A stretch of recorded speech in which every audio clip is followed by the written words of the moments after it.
The login/registration element is used in conjunction with your users, roles, and member blocks.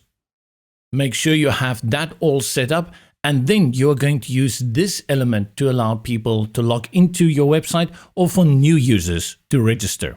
Typically, you will have either in your header or somewhere on your page a login part. Often that's also even in the footer. I've just created this button over here, and what I've done is from the link option, I've created a pop-up. Currently, if I select the pop-up, it's empty. We just have the canvas here, and I can change the background so you can see it a little bit better. Go over to Add Elements, find the login element, click, hold, and drag, and drop it into the canvas. Note that you have by default a login option here by email and password, and then the user has the option to be remembered. There's also the option for lost password, or for new users, they can select register down here. Access the settings in the top right hand corner, and let's go to the left. By default, it brings in the login, but there are a few other options. You have authorized, register, and then forgot password. And these can be used on account pages as you create them. Let's go back to login.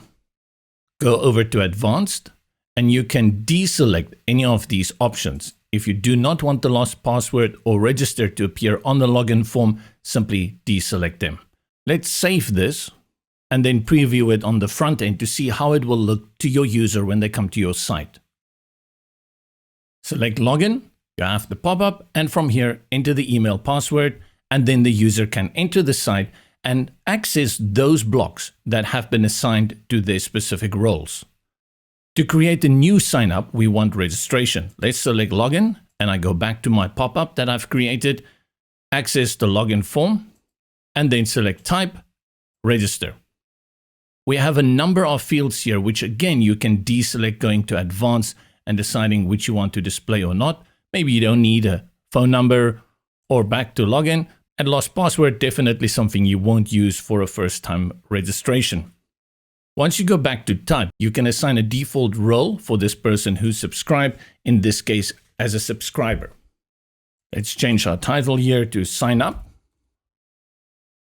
And this is another great way to give people additional access to your site. Instead of just collecting email addresses, really give people this benefit of having them sign up and then providing exclusive content for them to access once they have logged in.